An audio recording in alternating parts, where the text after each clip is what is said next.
पर हम डिस्कस करते हैं top down parser and bottom up parser को।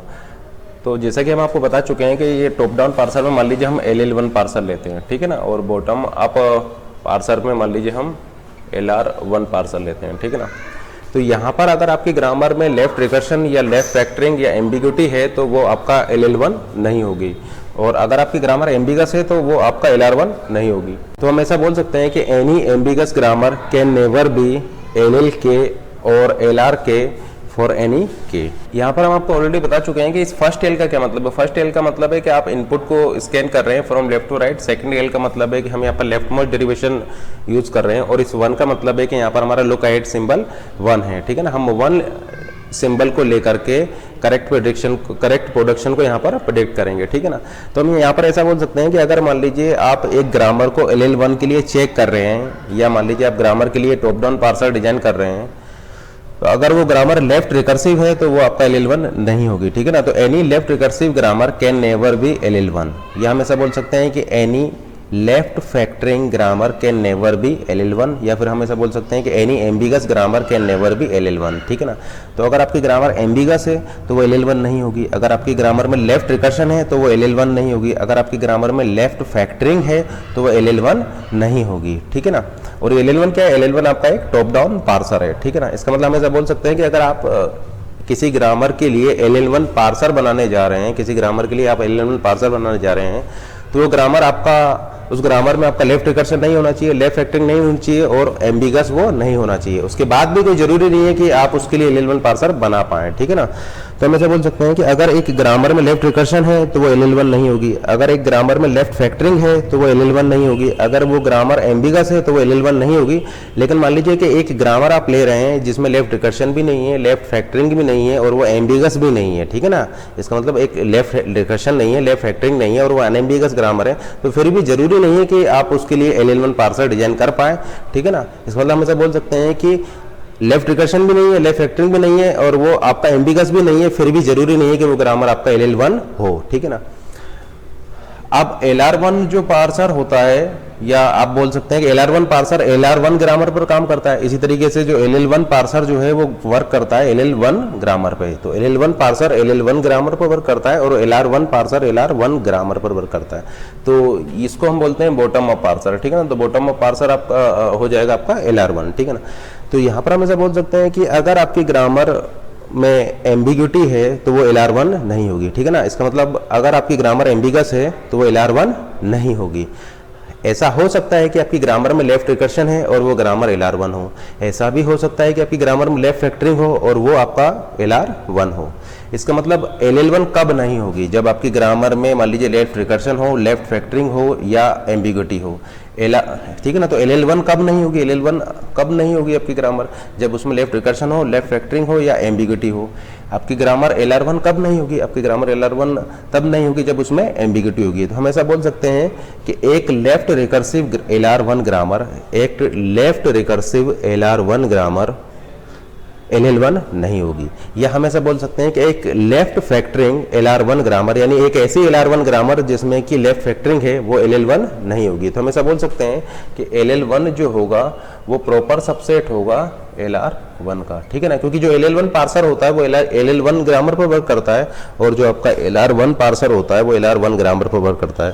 तो अगर आप LL1 पार्सर डिजाइन कर रहे हैं तो ये पार्सर फेल हो जाएगा अगर आपकी ग्रामर में एम्बिग्यूटी होगी, या आपकी ग्रामर लेफ्ट रिकर्सिव होगी, या आपकी ग्रामर लेफ्ट फैक्टरिंग होगी। और यहाँ पर ये LR1 पार्सर वर्क नहीं करेगा, आपकी ग्रामर एम्बिगस होगी, क्योंकि more than one parse tree वहाँ पर बनेंगे, और जब वहाँ पर more than one parse tree बनेंगे किसी स्ट्रिंग के लिए तो वहाँ पर आपका पार्सर कंफ्यूज हो जाएगा, ठीक है ना। तो मोर देन वन पॉसिबिलिटी रहेगी, तो इसलिए वो आपका LR1 नहीं होगा, ठीक है ना। तो अगर ग्रामर एम्बिगस है तो फिर तो आप LL1 भी नहीं बना सकते और LR1 भी नहीं बना सकते। लेकिन लेफ्ट रिकर्शन या लेफ्ट फैक्टरिंग है तो LL1 वहाँ पर आप नहीं बना सकते हैं, लेकिन LR1 वहाँ पर आप पॉसिबल, LR1 वहाँ पर पॉसिबल है, ठीक है ना। हो सकता है कि आप उसके लिए LR1 पार्सर वहां पर बना पाए। तो हम ऐसा बोल सकते हैं कि एक left recursive LR1 grammar LL1 नहीं होगी, एक left factoring LR1 grammar LL1 नहीं होगी। इसका मतलब हम ऐसा बोल सकते हैं कि यहाँ पर जो LL1 जो ग्रामर होगी वो प्रॉपर सबसेट होगी LR1 ग्रामर का, ठीक है ना। तो ये मान लीजिए LL1 ग्रामर का सेट है, यहाँ पर सभी LL1 ग्रामर हैं, तो LR1 ग्रामर आपका यहाँ पर होगी। ठीक है ना, क्योंकि कुछ ऐसी ग्रामर भी होंगी यहाँ पर जिसमें लेफ्ट रिकर्शन होगा, तो वो LL1 तो नहीं होगी लेकिन LR1 होगी, या कुछ LR1 में ऐसी ग्रामर हो सकती है जिसमें लेफ्ट फैक्टरिंग हो, तो वो आपका LR1 तो होंगे लेकिन LL1 नहीं होगी, ठीक है ना। देखिए यहाँ पर हम आपको ये बता दें कि ऐसा हो सकता है कि एक ग्रामर में लेफ्ट रिकर्शन भी नहीं है, उस ग्रामर में लेफ्ट फैक्टरिंग भी नहीं है, और वो उस ग्रामर में एम्बिग्यूटी भी नहीं है, फिर भी जरूरी नहीं है कि वो ग्रामर आपका LL1 हो। इसी तरीके से हो सकता है कि एक ग्रामर आपका अनएम्बिगस हो लेकिन वो LR1 ना हो, ठीक है ना। तो ये जरूरी नहीं है कि आपका ग्रामर अनएम्बिगस है फिर तो वो LR1 हो, ठीक है ना। अगर आपकी ग्रामर एम्बिगस है तो वो LR1 नहीं होगी, अगर आपकी ग्रामर एम्बिगस है तो वो LR1 नहीं होगी। अगर आपकी ग्रामर में लेफ्ट रिकर्शन है LL1 नहीं होगी, लेफ्ट फैक्टरिंग है LL1 नहीं होगी, एम्बिग्यूटी है LL1 नहीं होगी। लेकिन मान लीजिए आपकी ग्रामर में लेफ्ट फैक्टरिंग भी नहीं है, लेफ्ट रिकर्शन भी नहीं है और एम्बिग्यूटी भी नहीं है, फिर भी कोई जरूरी नहीं है कि वो आपका LL1 हो, ठीक है ना। इसी तरीके से यहाँ पर अगर आपकी ग्रामर अनएम्बिगस है तो जरूरी नहीं है कि वो LR1 हो, लेकिन अगर एम्बिगस है तो LR1 कभी नहीं होगी। तो अगर मान लीजिए एक ग्रामर LR1 है, अगर मान लीजिए ग्रामर LR1 है तो हम वहाँ पर ये बोल सकते हैं कि वो ग्रामर एम्बिगस नहीं होगी। अगर एक ग्रामर LR1 है तो वो ग्रामर एम्बिगस नहीं होगी, क्योंकि अगर वो ग्रामर एम्बिगस होती तो LR1 कभी नहीं होती। इसका मतलब अगर एक ग्रामर LR1 है तो एम्बिगस नहीं होगी। अगर एक ग्रामर LL1 है तो वो एम्बिगस भी नहीं होगी, वो लेफ्ट रिकर्सिव भी नहीं होगी, और वो लेफ्ट फैक्टरिंग, वहाँ पर लेफ्ट फैक्टरिंग भी नहीं होगा, ठीक है ना। आप बच्चे यहाँ पर ये सोच सकते हैं कि अगर मान लीजिए ग्रामर LR1 है तो अनएम्बिगस होगी, तो यहाँ पर हम ये बता सकते हैं कि वो ग्रामर अनएम्बिगस होगी। तो ग्रामर जो एम्बिग्यूटी की प्रॉब्लम थी वो हमने बोला था कि अनडिसाइडेबल होती है, लेकिन इस तरीके से अगर आप देखें तो वो डिसाइडेबल हो गई। तो जरा ध्यान से सोचिए, हमने यहाँ पर क्या बोला, हमने यहाँ पर ये बोला है कि LR1 ग्रामर अगर है, एक ग्रामर अगर LR1 है तो वो अनएम्बिगस होगी, एक ग्रामर अगर LR1 है तो वो अनएम्बिगस होगी, ठीक है ना। लेकिन अगर वो ग्रामर LR1 नहीं है, अगर वो ग्रामर LR1 नहीं है तो वो एम्बिगस हो भी सकती है और एम्बिगस नहीं भी हो सकती है, ठीक है ना। देखिए यहाँ पर कुछ पॉइंट्स नोट कीजिए। अगर एक ग्रामर LR1 है, अगर एक ग्रामर LR1 है तो वो अनएम्बिगस होगी।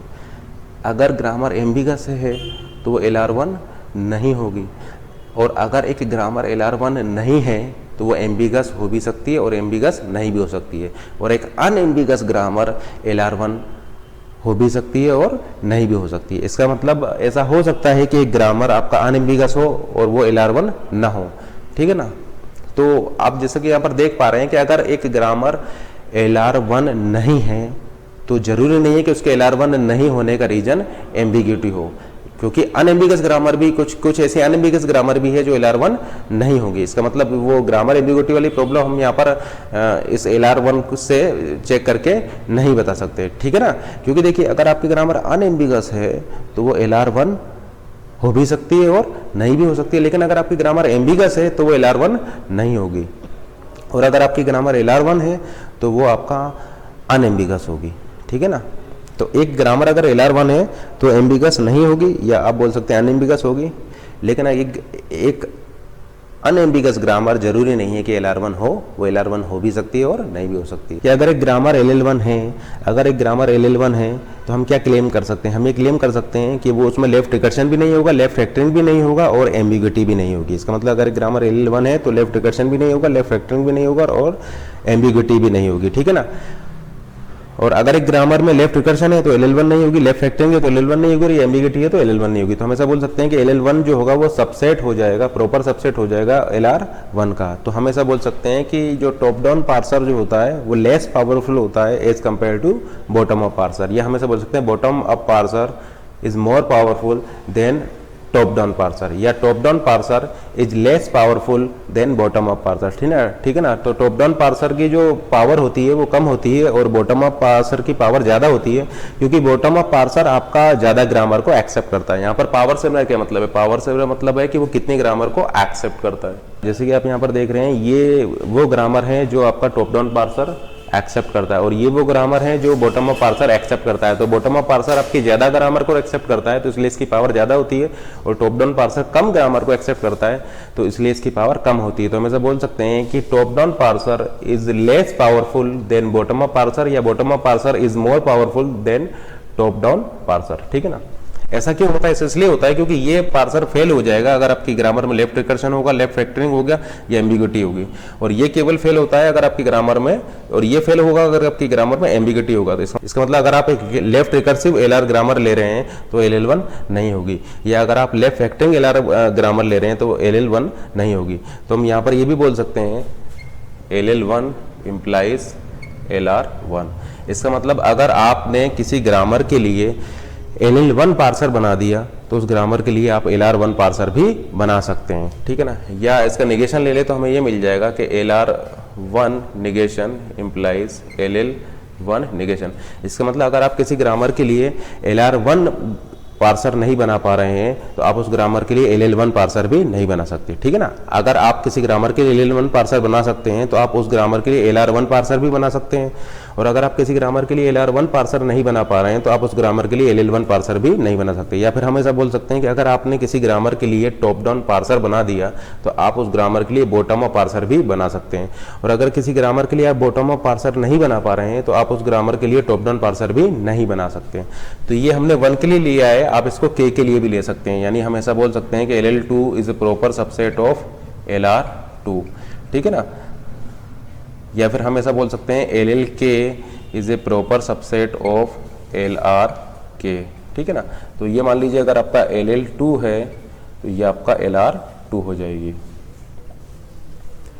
ठीक है ना। तो हम यहां से ऐसा बोल सकते हैं कि LLK implies LRK, ठीक है ना। अगर आपने किसी ग्रामर के लिए LLK पार्सर बना दिया तो आप उस ग्रामर के लिए LRK पार्सर भी बना सकते हैं, और अगर मान लीजिए आप किसी ग्रामर के लिए LRK पार्सर नहीं बना पा रहे हैं तो आप उस ग्रामर के लिए LLK पार्सर भी नहीं बना सकते हैं। एक बात हम यहाँ पर श्योर बोल सकते हैं कि any ambiguous grammar can never be LLK, any ambiguous grammar can never be LLK और LRK for any value of K, ठीक है। कि LLK जो ग्रामर होती है वो लीनियर टाइम में आप उसको पार्स कर सकते हैं। तो यहाँ पर क्या है कि आपका कुछ भी आप ले सकते हैं, तो LL1 को भी आप लीनियर टाइम में पार्स कर सकते हैं, LL2 को भी आप लीनियर टाइम में पार्स कर सकते हैं। तो हम ऐसा बोल सकते हैं कि LLK ग्रामर को आप लीनियर टाइम में पार्स कर सकते हैं, उसी तरीके से LRK ग्रामर को भी आप लीनियर टाइम में पार्स कर सकते हैं। इसका मतलब जो LLK ग्रामर होती है उसको आप लीनियर टाइम में पार्स कर सकते हैं, लीनियर टाइम में उसके लिए पार्स ट्री क्रिएट कर सकते हैं। और अगर मान लीजिए आपकी ग्रामर LRK है तो उसको भी आप लीनियर टाइम में पार्स कर सकते हैं, लीनियर टाइम में उसके लिए पार्स ट्री क्रिएट कर सकते हैं, ठीक है ना। तो ये लीनियर टाइम पार्सिंग ग्रामर है LLK और LRK। या अगर कोई आपसे पूछता है कि टॉप डाउन पार्सर या बॉटम अप पार्सर की टाइम कॉम्प्लेक्सिटी क्या होगी, तो वो लीनियर होगी, ऑर्डर ऑफ n होगी। अब देखिए यहाँ पर एक बात और आपको बता दें, जो DCFL लैंग्वेज होती है वो भी आपका लीनियर टाइम पार्सेबल होती है, ठीक है ना। इसका मतलब अगर आपकी लैंग्वेज DCFL है तो उस लैंग्वेज के लिए आप ऑर्डर ऑफ n टाइम में पार्स ट्री क्रिएट कर सकते हैं। DCFL लैंग्वेज भी आपका लीनियर टाइम पार्सेबल होती है, लेकिन अगर मान लीजिए आप NCFL को लेते हैं, NCFL या CFL को लेते हैं, तो फिर वहां पर अगर आप पार्सिंग एल्गोरिथम उसके लिए फाइंड आउट करेंगे। देखिए यहाँ पर पार्सिंग एल्गोरिथम से मेरा मतलब है मेंबरशिप एल्गोरिथम, ठीक है ना। इसका मतलब हम एक स्ट्रिंग ले रहे हैं और ये फाइंड आउट कर रहे हैं कि whether that string can be derived by using whether that string belongs to this language और नॉट, ठीक है ना। तो पार्सिंग, देखिए ग्रामर के टर्म्स में पार्सिंग बोलेंगे। अगर आप एक ग्रामर ले रहे हैं और एक स्ट्रिंग को ले रहे हैं तो हम क्या बोलते हैं वहां पर, हम ये बोलते हैं कि क्या उस स्ट्रिंग को हम उस ग्रामर से ड्राइव कर सकते हैं, या उस स्ट्रिंग के लिए उस ग्रामर को यूज करके क्या हम पार्स ट्री क्रिएट कर सकते हैं। और लैंग्वेज के टर्म्स में क्या बोलेंगे, लैंग्वेज के टर्म्स में ये बोलेंगे क्या वो स्ट्रिंग जो है उस लैंग्वेज का मेंबर है या नहीं है, ठीक है ना। तो वहां ग्रामर के टर्म्स में हम बोलते हैं पार्सिंग, ठीक है ना, या डेरिवेशन। और ये लैंग्वेज के टर्म्स में यही हो जाता है आपका membership, whether a given string belongs to this language और नॉट। तो यहाँ पर जो DCFL के लिए मेंबरशिप जो एल्गोरिथम है वो ऑर्डर ऑफ n टाइम में वर्क करते हैं, यानी आप लीनियर टाइम में इसके लिए पार्स ट्री क्रिएट कर सकते हैं, ठीक है ना। तो लीनियर टाइम में या मेंबरशिप एल्गोरिथम लीनियर होती है। अब लेकिन NCFL या CFL के लिए जो पार्सिंग एल्गोरिथम है या मेंबरशिप एल्गोरिथम है वो आपका ऑर्डर ऑफ n क्यूब में काम करती है, ठीक है ना। और यहाँ पर जो एल्गोरिथम है वो एल्गोरिथम है आपका CY के एल्गोरिथम। तो अगर आपकी लैंग्वेज NCFL या CFL है तो फिर वहां पर आप मेंबरशिप या पार्सिंग जो होगा वो order of n cube time में होगा, और जो एल्गोरिथम है वो CY के एल्गोरिथम होगी। लेकिन अगर आप यहाँ पर ब्रूट फोर्स मेथड को लगाएंगे तो आपकी जो कॉम्प्लेक्सिटी है वो एक्सपोनेंशियल हो जाएगी, order of k power n हो जाएगी। तो ब्रूट फोर्स मेथड के केस में, ब्रूट फोर्स मेथड के केस में टाइम कॉम्प्लेक्सिटी एक्सपोनेंशियल होती है, order of k power n होगी, ठीक है ना। k क्या है, कोई भी कांस्टेंट है, के यहाँ पर कोई भी कांस्टेंट। एक चीज और यहाँ पर नोट कीजिए, DCFA लैंग्वेज या रेगुलर लैंग्वेज आपका ऑलवेज अनएम्बिगस होती है, ठीक है ना। इसका मतलब एक DCFA लैंग्वेज कभी भी एम्बिगस नहीं हो सकती है, एक रेगुलर लैंग्वेज कभी भी एम्बिगस नहीं हो सकती है। तो DCFA और रेगुलर लैंग्वेज जो होती है वो आपका ऑलवेज अनएम्बिगस होती है, ठीक है ना। और जैसे कि अभी भी हम आपको बता चुके हैं कि LLK और LRK भी आपका अनएम्बिगस होता है। इसका मतलब जो आपका LLK ग्रामर लीजिए या इस ग्रामर की जो लैंग्वेज है वो उसको हम क्या बोलेंगे, LLK लैंग्वेज, ठीक है ना। तो LLK ग्रामर लीजिए या LRK ग्रामर लीजिए, ये ग्रामर भी आपका ऑलवेज अनएम्बिगस होती है, ठीक है ना। तो LLK ग्रामर आपका ऑलवेज अनएम्बिगस होगी, LRK ग्रामर आपका ऑलवेज अनएम्बिगस होगी, DCFA लैंग्वेज ऑलवेज अनएम्बिगस होगी और रेगुलर लैंग्वेज आपका ऑलवेज अनएम्बिगस होगी। लेकिन एक रेगुलर ग्रामर या टाइप 3 ग्रामर आपका एम्बिगस हो सकती है। फॉर एग्जांपल हम एक टाइप 3 या रेगुलर ग्रामर लिख रहे हैं, S arrow small a lambda, ये एक टाइप 3 या रेगुलर ग्रामर है, लेकिन ये एम्बिगस है क्योंकि एस एरो ए के लिए या स्ट्रिंग ए के लिए आप यहाँ पर 2 पार्स ट्री क्रिएट कर सकते हैं, ठीक है ना। तो ये एम्बिगस ग्रामर, इसका मतलब एक रेगुलर ग्रामर एम्बिगस हो भी सकती है और नहीं भी हो सकती है, ठीक है ना। तो इसका मतलब रेगुलर ग्रामर जो है वो जरूरी नहीं है कि ऑलवेज अनएम्बिगस हो, रेगुलर ग्रामर एम्बिगस भी हो सकती है और अनएम्बिगस भी हो सकती है। लेकिन रेगुलर लैंग्वेज आपका अनएम्बिगस होगी, DCFA लैंग्वेज आपका अनएम्बिगस होगी, LLK ग्रामर अनएम्बिगस होगी, LRK ग्रामर आपका अनएम्बिगस होगी, लेकिन रेगुलर ग्रामर आपका एम्बिगस भी हो सकती है, ठीक है।